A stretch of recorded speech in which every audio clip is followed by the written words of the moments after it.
there are witch marks and witch bottles that have been found. So he grows up in a community where what we now see as superstitions are things that are valid parts of life. So when he's writing, I don't know, Midsummer Night's Dream and the fairy elixirs and the notions of changeling children, we see that as somebody writing fantasy. How much of it might have felt like fact or warning to Shakespeare is the question. This is the first tour we have done together. It's Shakespeare in Stratford. It's also the first weekend tour that I've put together. Normally mine are 5, 6, 7 days long. This is a shorter form, same sort of level of everything you'd expect on a longer tour. This is so fantastic. So Shakespeare in Stratford, Kat, what are we going to be looking at? Well, we're obviously, Stratford-upon-Avon is a beautiful part of the world, and it is the birthplace of Shakespeare. It's also the home of the RSC, although they do travel around. So you've got the plays, what he wrote. You've also got his home where he was born. You've got where he purchased when he was successful. You've got the schoolroom he was educated in. You've got the chapel that his father and friends went to. So you really can immerse yourself in the area, the landscape that really made the man who wrote the plays.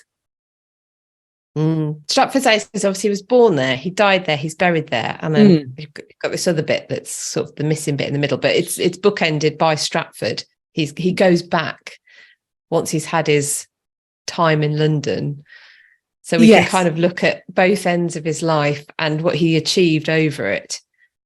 Definitely, because he is buried in Holy Trinity in Stratford, and you can essentially walk from the place he was born, which has got within it the glover's workshop and sale room that his father is selling his wares out of, and you go to New Place, which is this just sign of the success, the wealth that he's managed to achieve, that he has this incredible property that has been reconstructed in places. We've got this incredible garden space that we can talk about. We can talk about the house and what he was able to achieve, and also what his children were able to achieve, particularly his daughter Susanna, who marries Hall's of Hall's Croft fame, who is a physician. So they do have this very interesting life and legacy in Stratford.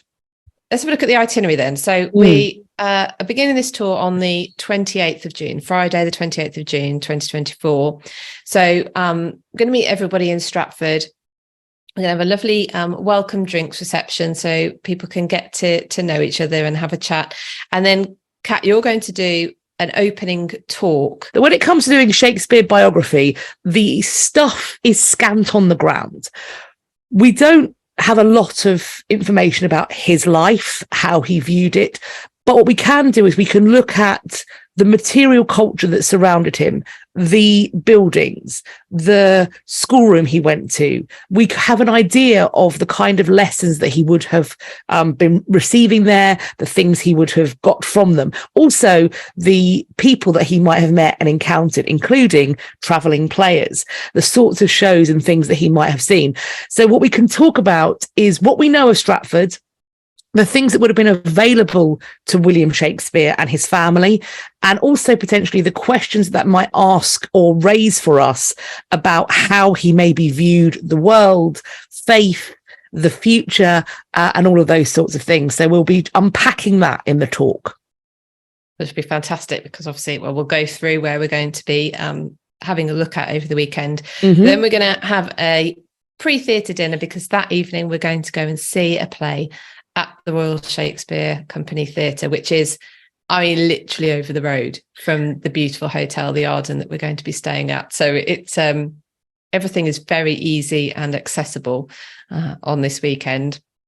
So that will be wonderful. And then the following day, we're going to begin as you would at the beginning. We're going to go over to his birthplace. And have a little look around. Like you say, there's the glover's sort of workshop, and it's a great demonstration of how someone would live, work and sell from the one property. There is a glass window that I love in the Birthplace, which used to be in the room that they think he was actually born in. And it served like a bit of a guest book, pre it being a proper tourist place to go. And that's so precious that they've taken it out of situ and now it's inside, so it's protected, and it's absolutely covered in signatures. Yeah. You could spend ages just scouring through to find some of the famous ones that are there as well, of people who went. I mean, the whole Shakespeare's Birthplace and therefore the Trust has got an incredibly interesting backstory as well. It's one of these places that was saved from potentially going abroad. I think Prince Albert got involved. So we're actually really fortunate that it survives in situ and is available for us to see. Yes, so. Absolutely. And also the other thing in there is that they do have witch marks in the Birthplace. They have got little the daisies in circles to guard against witches and changelings and all sorts of things like that. So that kind of spirituality, that fear of the occult that I think you do see coming out certainly in some of Shakespeare's plays, those sorts of magic worlds. I think that when you think about the fact that he grows up, he's born in a house that someone has marked going down to the cellar with a witch mark. At Mary Arden's farm, there are witch marks and witch bottles that have been found. So he grows up in a community where what we now see as superstitions are things that are valid parts of life. So when he's writing, I don't know, Midsummer Night's Dream and the fairy elixirs and the notions of changeling children, we see that as somebody writing fantasy. How much of it might have felt like fact or warning to Shakespeare is the question. Love it. So he's always writing about something he's weaving in things he knows about that are real in his life. And things that he's read, things that he has. Shakespeare is a great adapter.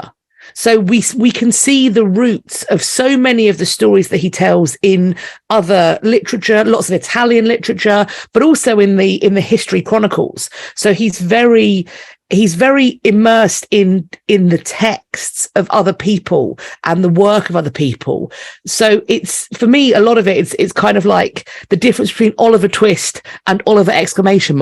They're very different texts, but they are obviously, one is influenced heavily by the other. And in a number of cases, Shakespeare is doing something similar. Yeah. Yeah, well, it's going to be great to see some of these things that he laid his eyes on and inspired him. So we will then be going to the Schoolroom. Yes. This is also known as the Guildhall because it was one and the same, which is a fascinating building that only a few years ago they made new discoveries there of wall paintings. So we knew that it had been the Guildhall. We knew that Shakespeare's father had been bailiff, so would have worked from there at time. Turns out there's a medieval chapel basically part of it as well, which we'll get to see the wall paintings from, which is incredible. But do you want to talk a bit about the Guildhall and what Shakespeare might have seen there, and also about the Schoolroom? Yeah, so we know a little bit about one of Shakespeare's schoolmasters. And I'll be talking about the sort of education that he would have received, and the knowledge that he would have got from that, particularly his knowledge of the classics. But also in the Schoolroom, because when companies of visiting players went to various locations, the work would have to be vetted. And one of the way it's vetted is that it's brought to somewhere like the Guildhall, where city officials can make sure there's nothing seditious, libelous, blasphemous, etc., etc. And because of that, sometimes to make a bit of money for themselves, they'd get people to pay a penny or whatever to come in and watch it. So, and of course, as the child of a leading member of this Guildhall, Shakespeare's we think, going to be allowed to come and watch these players, these performers. So he's living in a world where he is learning the classical literature, the kind of the far gone past for him, but he's also seeing the performers and players that have travelled and come to see him, and I think you can see how that meshes into a storyteller. Yeah. So he's watching what must inspire him eventually. One would assume. In the same building that above, he's getting his schooling. What type of schooling would he have had? We think his original teacher would have been his mother. She may have taught him his letters. She may have taught him some very rudimentary writing. Then what he's getting at the Guildhall is what's called a grammar education. It's a grammar school. So he's learning rhetoric. He's learning from the classics. So we're talking like Ovid, etc. And through that, there's also going to be a heavy element of religious instruction as well. So there's a kind of idea about how to be a moral person, but through the discussion of rhetoric and through the training in rhetoric, it's about how to conduct yourself verbally, but also potentially on the page as well. So it's a real training up in how you can be an active and useful person to your community. The path for many people from a grammar school is going to be heading on to a university. That doesn't happen for Shakespeare because he gets married, because he gets Anne Hathaway pregnant. And there is the early modern equivalent of a shotgun wedding occurs. And we could perhaps talk a little bit about that on the tour as well. Who marries them and why that might be controversial and why it might have happened can be a question to answer on the tour. Yes, that would be a good one. I'll be looking forward to that. So then we're going to pop into Guildhall Chapel, which is right next door to the Guildhall. Do you want to explain why that it's only a short visit we're going to make, but it's one that I think people will really appreciate. Do you want to explain what they'll find in there? Well, it's one of the places which poses more questions than it answers, because in that chapel there is what's called a doom painting. So it's the sort of pre-Reformation art that was very common in churches and chapels, the sort of thing that the Edwardian and later governments see as being terribly, terribly superstitious. They must be whitewashed. So Shakespeare's father gets a lot of blame for this. He is charged with getting rid of these paintings, and a bit of it has been defaced. Someone's tried to scratch it out, but they've given up on that and they've put a lime wash over it, which had the effect of protecting it. So then questions come from that. Is this somebody who is looking to make a quick job out of something that's quite laborious and thus potentially haven't got to pay people the full amount? Or is this a concerted effort to preserve a Roman Catholic past in the hope of better times to come? And what does that mean for Shakespeare? I love those questions because, as well, you know, the country's in the middle of flip-flopping effectively. You know, if you're on the ground working, thinking, well, where are we going to go next? So maybe I won't make it permanent because, for all I know, in another year's time, we're going to want those back. And then we will take a trip to, it's not very far. This is all by foot, by the way, because everything's so close. It's fantastic. We will be going to look at Shakespeare's final resting place in Holy Trinity Chapel Church.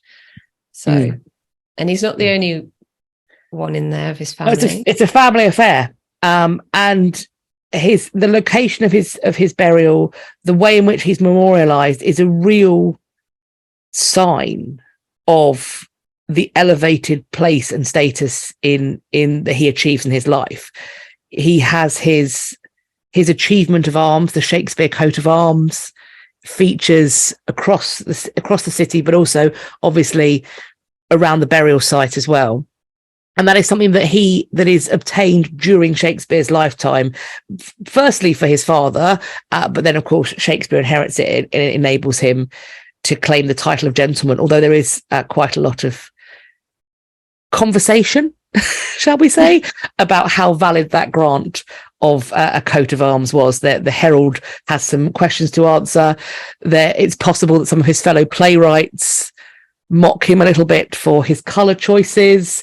So yes, the coat of arms or the achievement of arms rather, is not without controversy or in fact mockery on occasion. Interesting, because we probably should point out he's not buried because he's buried in quite a prominent place in Holy Trinity, as are the rest of the family. This isn't because he would be a famous playwright still, centuries after his after his death. This is because he becomes an important figure in the town of Stratford. Yeah, because he's rich. Nice and rich. He's very rich, and he has prominence and authority and power, and I don't think anybody is thinking about necessarily somebody being a playwright for the ages at this time. Mm-hmm. And it's worth also pointing out that the first folio isn't made until 1623. We are in the 400th anniversary of it. So at Shakespeare's death, there's no first folio. If we didn't have the first folio, there are numerous plays that we would have no other access to. They are not extant in quarto form, so we wouldn't have them. They only exist in the folio. So this kind of body of work for which he is so famous and so lauded, at the time of his death, doesn't exist in a consolidated form.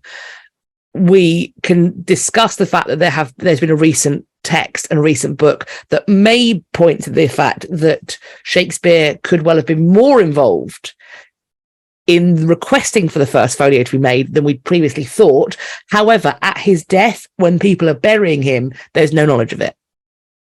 Oh, that'll be something to get into when we're together. Yes. That'll be fabulous. So I believe also Holy Trinity is there's a bust of William Shakespeare up on the wall, which unfortunately got whitewashed, but apparently would have initially been in colour and would have been commissioned presumably by his own family, and therefore would have been a very good likeness of him, or as best as one can make in a bust. Unfortunately, it has been whitewashed, so we wouldn't know exactly, maybe, I don't know, whatever detail would come out from that. But that is worth, obviously, seeing. I think it's been recolorized now, hasn't it? As best as... I believe so. And I'll have to look into whether they used a chemical analysis to recolorize it, because that is available. If there is any chemicals still remaining, I will check into how they made the choice about the coloration of it. Because if they could have tested it and then reconstructed from there. Yeah, I can't remember when it was done, so that will... No, not can I. As well. So then we're going to have the second of your talks, which will be based on the play that we will have seen the previous night, which we can't currently announce because the Royal Shakespeare Theatre Company, announced them on quite short term. Yes. So, but you will take us through the play. So, what sort of things will you be picking out from the play we will have seen? Well, of course, depending on what the play is, principally I will be talking about the time in which it's written. Is this, for example, an Elizabethan or a Jacobean play? What are its sources? What might be hoped to achieve by it? What are its controversies? And then also, if and where appropriate, looking at some of the more famous moments from the play, delving into that text, but maybe also looking at the problematic moments, the things that raise questions to this day. What is meant by this? So there's going to be a combination of the historical context, but also some literary analysis of the text itself, and that will take the form of, depending on the play, what is appropriate. So that will be fun, and then we will have dinner. So I'm always... Which will also be very fun. So the final morning, so Sunday the 30th of June, we won't just be letting you go straight away in the morning. Kat, you're going to do us a third and final talk, talking about Shakespeare, beyond Stratford. So do you want to give us a little idea of what you'll be covering? Definitely. So there's sort of the kind of two locations of his life. It's Stratford, obviously, but also Southwark. So what does Shakespeare's life look like in London? What does it mean to be first a Lord Chamberlain's man, then to go on to become a king's man? The companies that he works for, the people that he surrounds himself with, and the theatre that he owns part of, that he profits from.